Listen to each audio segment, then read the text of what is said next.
Alpha Mizo Production YouTube channel and tu le ngai thatu te chibai kan buk chawa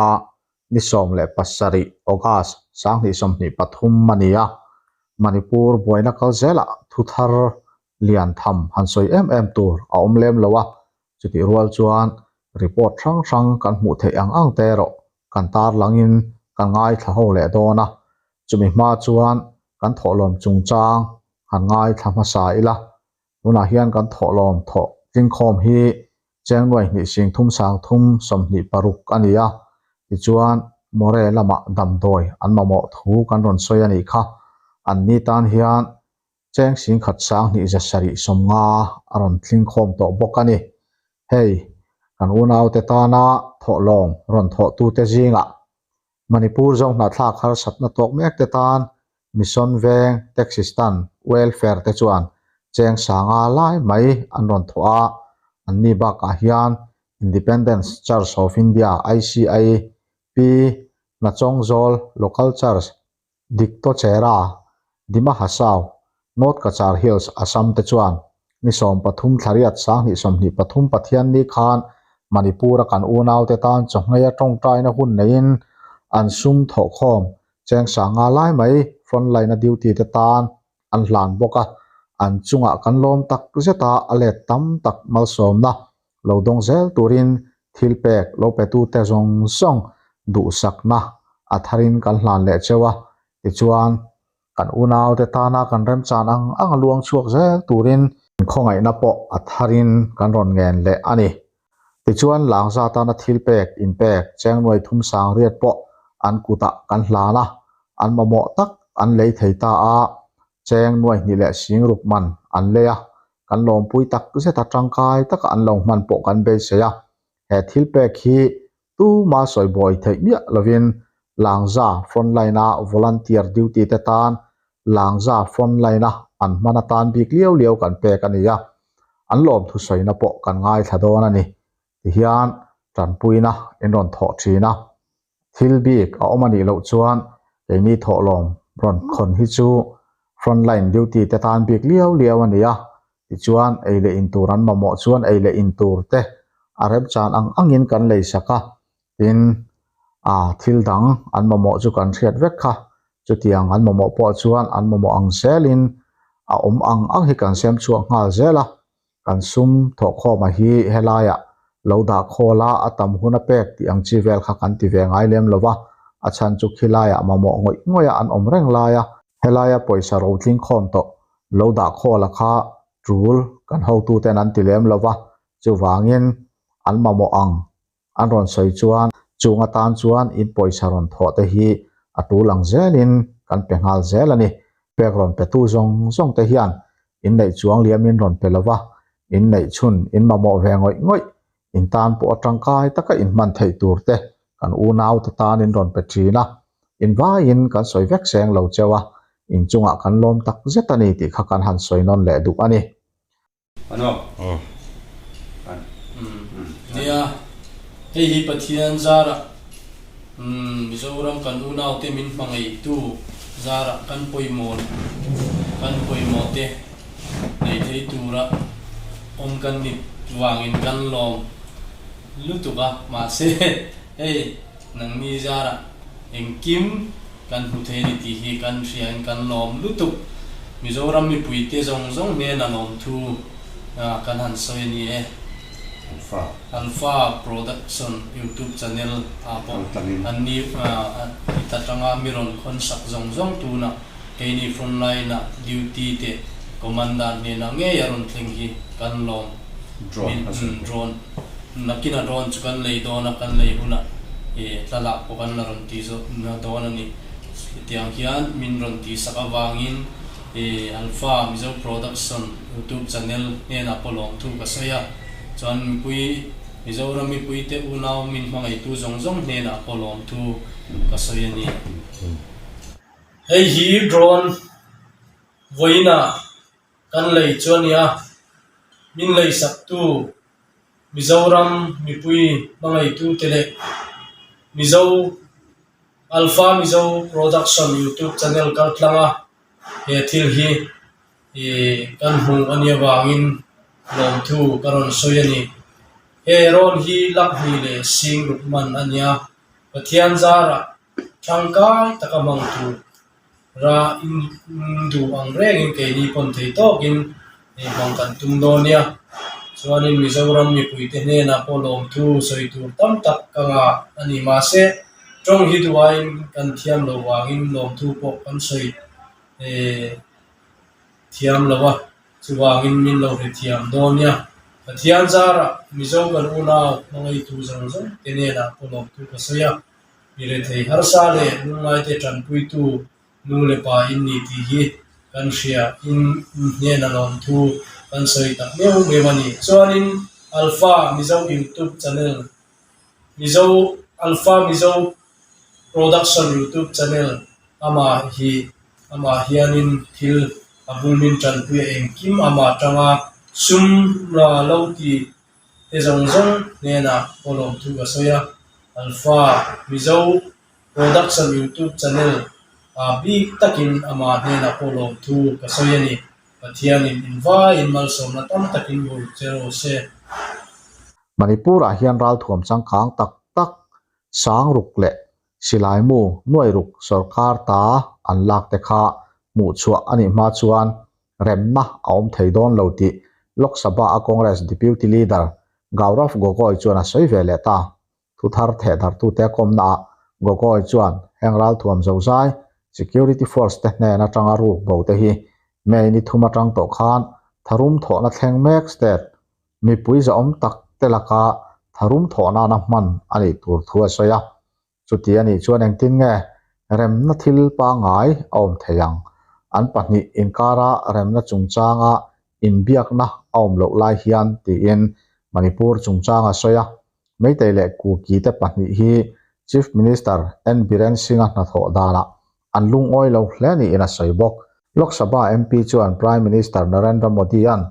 red fort atangin nama huai suala mi singruk chomdol na kema an la om mek tin ral thuam sangruk an mu chua ma lo chuan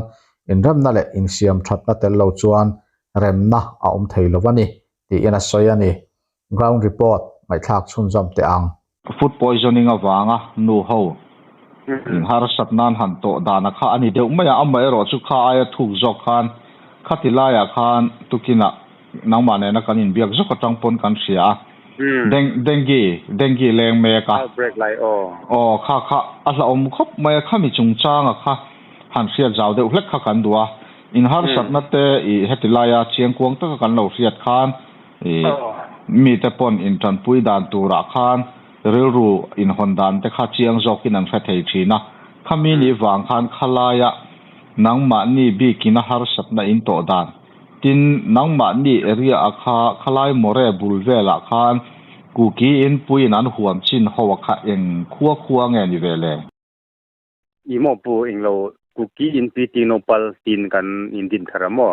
heng a hian district para huama chuan chua kholar ber chu more helar berta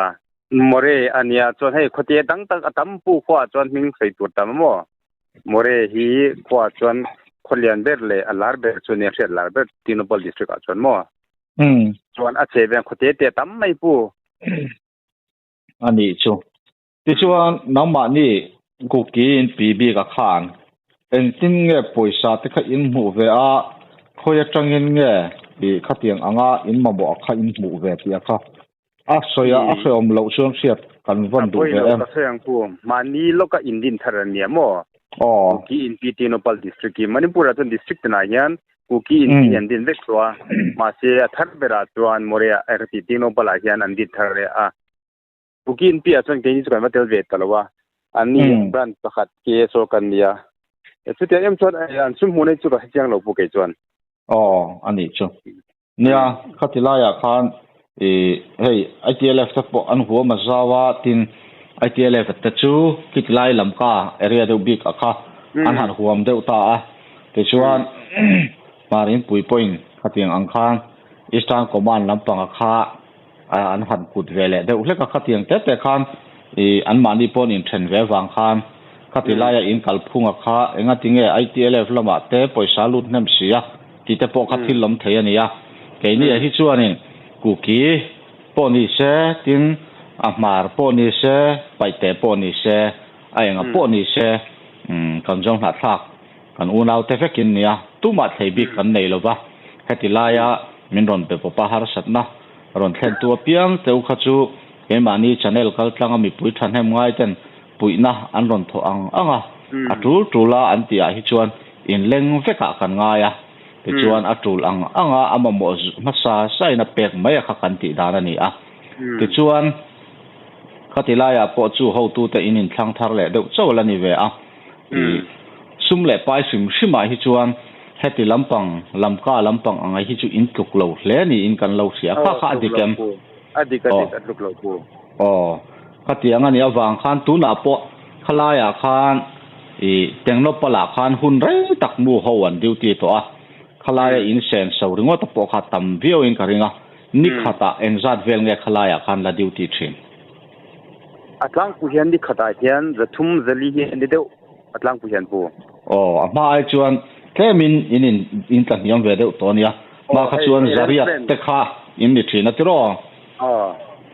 tuna chuan mu mal deuh nei roti hian siam ta mo pu katia khan kalpuita sel fai deuh hian nan siam thina mo kat pana ama kha chuan roti nom lo khan tan au khan kal khom top ta ni chu kha chu fel lo tu kan tia hei om nei de han roti nan siam ta mo kat gan kal tu nai sa ani chu ti chuan khani jana po kanin zota tlemazong kan han in sila tu na khan morele chevela te dengi kha leng na sa ti kan lo sia khammi kha eng ang takin nge in tor nun na chan te nom to em hei hi July 11 date July 11 atang khan a positive a detect an ni thana mo pu chuan nimin pia thleng khan total government PH record hi mi somre le pakwan ni to a chuan clinic danga chuan exam ni chu ka helawa mi PH recording record a to 89 an ni to a ni than moral to a critical har sada nara thi chuak ti te katiang de palin oma munna kan refer ta mo chuan tule tu na hian moria hian laboratory eng am lo pu tu na hian am chen tu na hian MSF o an ne ya MSF tu na hian an function lowa ma se ke ni KSO kal sang hian tuna Delhi an project coordinator pa hi mi hanga ni an kan betang ta ani he na chuan khongai takin tunai dengue outbreak ani wang hian public man turi inlet hongang u tin somna kan siam ma se tuna me reply lo ta ni chu mi an le ba chuan CBC test he let level test se engki man ne ve ta ni chu ne an than ni kan hang me kan ni pu katilaya sarkar hospital kha chu mumal ta ka function thei po khan ni to big lo ti na ni mo ani to tin ani le sarkar lama tang khan dam doi han be sei tur ang chi te kha ala om ve sim simem tundir na chon pu be sei tur chu om lo athan chu kan se ton ka singlam khai hian tarang ho hian more thil ron lu tu pe hian lo kai ta chu ba ka more lam zong zong i pharmacy license eng madam doi khami min khan an be phal lo tu na hian an pe du lo ani chu ti chuan nang ma ni na khatilaya dam doi om ang anga kha in lo mu in la i thei dan ang in nang ma ni in lo dap ve ti na ni atero ti chuan khami dap tu ra po kha chu tu na July kha vela tangin khatiang khan dengue leng ta a har sa to hleng ti kha chu sei vok po ngai lo ina riat theya ani le khatiang la ya nang ma ni lama dam doi ron lut ang chi te kha chu heta lamka tangin tlang ko ngaron lut te kali to nga tero adik po ani chu ti chuan khang anga kha in han ri fara khan lam kha lama te min ri far hlom dam lo wa kha lam ke ka hiat tina chuan tamua te kan difara chuan Chandel district hospital te kan difar pu ani chu tamua kha a han hla lo tiro ala lo kan tia lok ne mo ani chu nia khatiang vela kha helai tang hi chuan amun po la kal lo te kan nia tin heti hian han sei ve thin mai langin set thiam kha har sa thina mun ma te kan la kal lo wangin khalaya kha chiang de ulakin riat kan han du'a nia kan ngai kha gang khanan har sat da hi ana mel lo hle maya tuna hian fur lai ania dengi tena ti buaya damdoi ei tur mu malpon nei to lova tin khalai more kha khang lai district a chuan hospital lian ber om na khani anga tro adipo chu nia chu tuna amore bera po ni jan lama har sat na nu hoina an to a food poisoning wanga luak khatiang anga khosti ko thalo ne na be an om po khan drip kan ti mai hang lai a thisan cho kan ti mai ang chi po kha mu tu ra om to lova teng no pola tang te in mi trom nga in a om chun ang te khan pe khoma chung anga po chu an dai khop an nei lawani ya tuna hian an ni tan ti hian kan ram chanang angin poisa tho thei kan om chuan ti in khongai na kan ron ngen khan ya an ni tan hian luang chuak thei an tana dam doi man tur thil pek pe thei kan omani chuan kan ram chan anga kem lua tam lua om lopa lo luang chuak zel turin atharin kan han in ngen non le ani ole ground report kan sia thei chin ngai thak chun som te ang voin lam chu report tur vak om lawa hei lam ka lam kang vai frontline te langza frontline te engma chanchin thalo tiang lampang kha om lawa an ngoi vung kan tiang chi khalani renga ma se tlai lama khan cycle minina an valuta meira paibi le commando te an kala central force tena an lo dan thu kha ka lo puang to a voin tlaya po khan meira paibi tele commando te kha an kal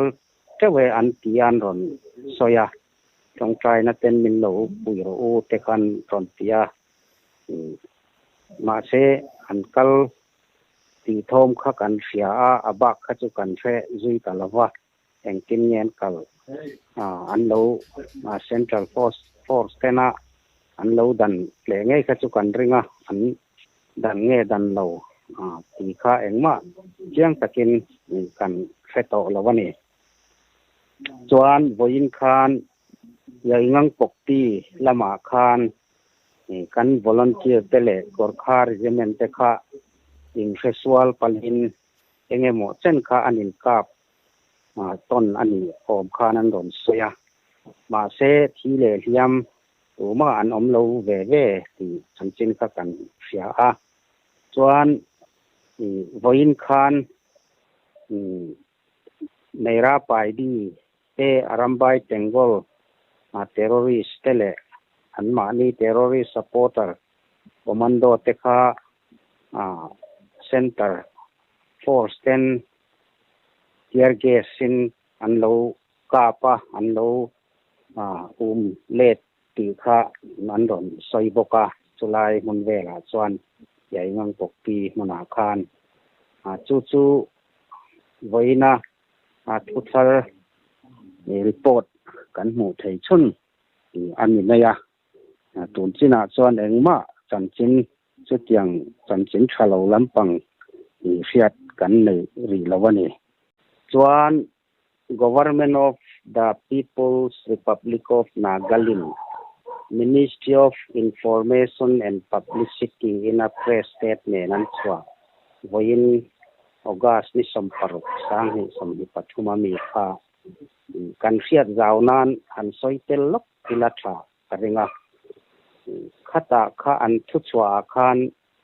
an soiber chu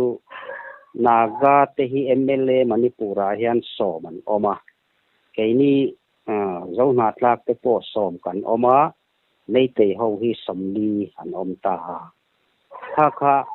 amma khan kan ron soi to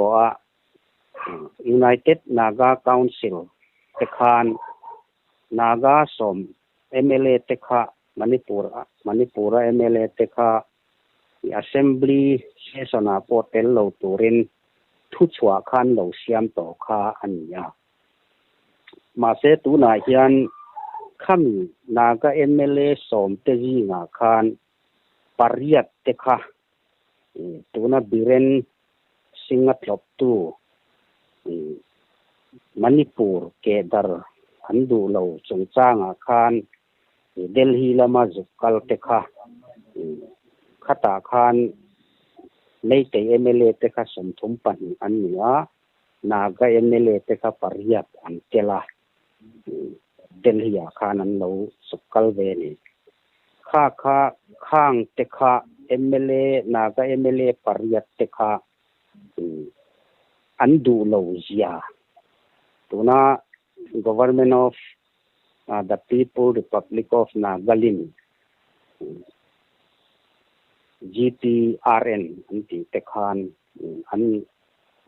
condemn to andon puang na lekha an thu chwa anita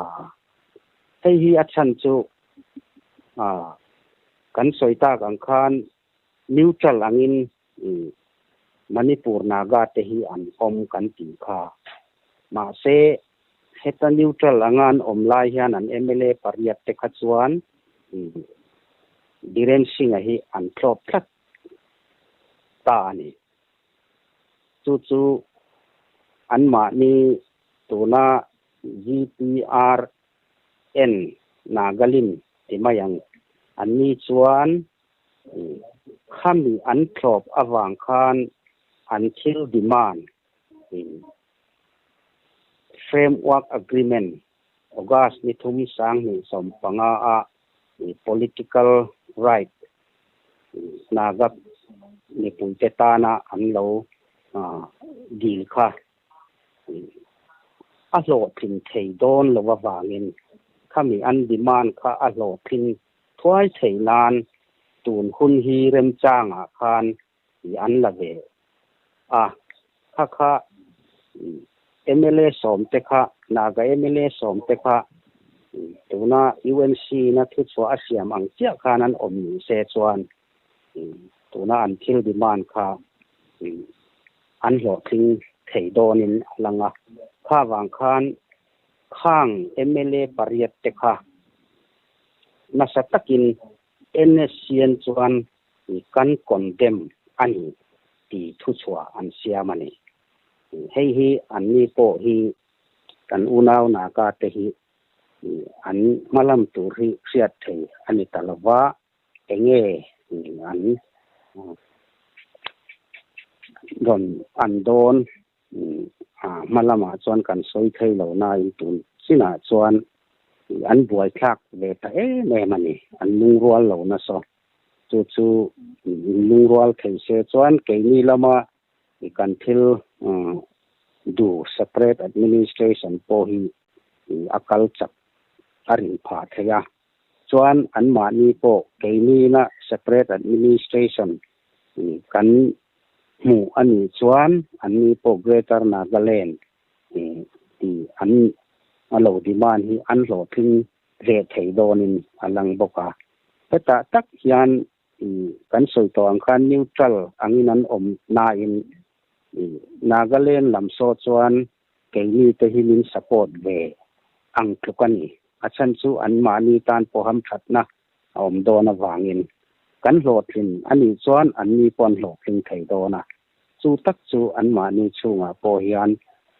sel taka in rel bol na hi om thei se an tan po tuna kan boy na hi a lok ve em dona ni chu tuna kan soi tel du zok an thu chwa atanga kan lo siat ve atan ye karon soi tel ani alo mame ani le kham pa ka khan han soi be sim du ate khai nei ve ka ringa hei tiang hun hi kan lei kha khop maya hei pathiang suai na in donation te kan khona kan khon tira tangin khiti lampang kan unaw Manipur lampang mi ten mamo an lo soi ve rang bok nen in Hatilaya kan subscriber fel tak tlomai tak ten hei chu ti tawri su ti amin normate om vereng bok nen kan han kalpui ve zel ri ania hemi konga hian keini tan tak po in thafuna na to khop maya donation kan khon rei to a chu ti rual chuan khilam pang mi te pon min repop ve zela he ta lam ka lam mai ni lovin more lam thlengin hetilai atang kan siat thiam thei dan tur chuan sia ha atanga vai reng te thlengin min hre pom ve to ti na anga ni chu chu tiang vel chu kan din mun ani a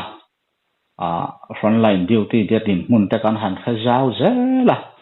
uyan ngai zia hi kan hre tam tul ve zel boka tin an ni pon engkin tin a momin lo hre ve zela an channel en ve thei kher lo te pon ti chuan chu kan ba mo ve khop mai ron ti hian om ve zela tiang kan din mun ani awang chuan mamo anon soi thina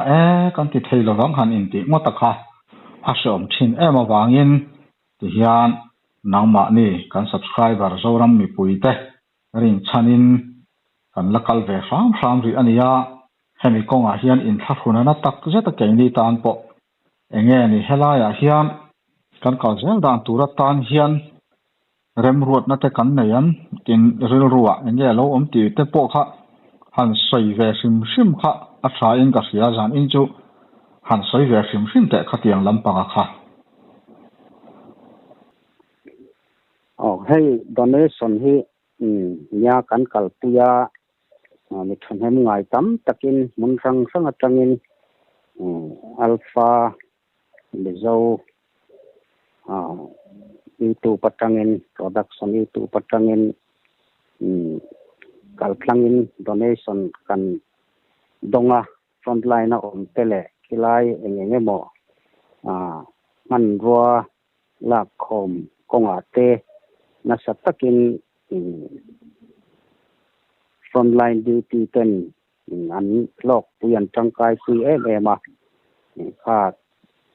donation asum fire impact te thom no impact te kan lo fezela mi pui riata khan kwan chwa ani vela khang te kha tangkai ema frontline na om te tan chuan kan fiat theu to angin frontline duty te hi kan puyan ngai na hi tam taka oma tuna hian frontline kan ti hi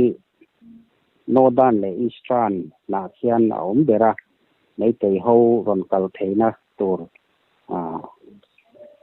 kong zong khi duty post kan siam vek anita kita khian duty te hi kan volunteer te an ni bera chuan an ha ema kan sia tangin cho po hi mumal takan ei lo tum po hi atam le ei le in tur te chu hei how to tena organization an ma ni frontline te en kol tur hi ruat fek chuan ni chuan pu fai emo chome tur dal emo alu emo akan na tur tele mo po an supply vek chu kan sia ma se kan sia tangin hetia duty te volunteer te an duty na po sa hian athen hi chu ei rong hi an involve chop topa volunteer te kha anin ruata nangin ei rong lo bol la ei hi kan duty ang tiang rong khan ei rong bol tu tur kha tlangwal te khan an ruata ma se kan ina kan ei in ang chi kha chu ani phatalo hima chu po chu an vui chuang lawa an eya an ina an puar phot kha chuan an lom ma achan chu ram mut kha an ni thata wangin ni khami tura in te kha an ni boka lom ngai na an neya khatiang zonga ka chuan engma an phun chiar lovin ma sai se na pon nei chuang lawa ma se an ha man ni thumte an deutia ina khan an ho tikan roster kan siam beka ho tu ten chumi khwa chu chumi huna an duty tur chuan khami an duty zo khan chumi khwa chu duty le tur ti khan roster kan siam beka chu wangin an ni hi etia kan puina kan lo pek enge mo an chome turte kan lo tum sakte chuan an duty laya thei tuemo biscuit ang chi te chang ang chi te po sweet tak nial po kan lo pek te hi an lom mani achan chu ni le nga duty an ni a hei in lama chuan chuna te kan han ha de mo kan tui hal de mo hian nga chuan thing puya mo thei tuya mo kan du ang hi kan lama chuan kho chu nga om te chu hotel a te kan lu ta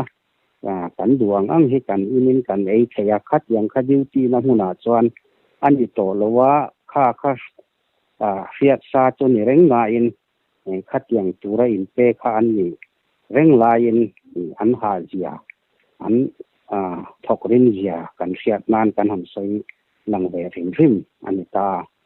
chuan hemi duty post te hi kan fiat thei dan turin lampa tangin suknu lama son duty post pakhata oma chu eastern lam ani ta chuan leisan kan tia leisana khan duty post oma ta chuan ei rong an bol nga la chuan he ta langza ani le ta langza po an ma ni nei rong an in bola chuan tui ring son duty post so pan hi la ya om boka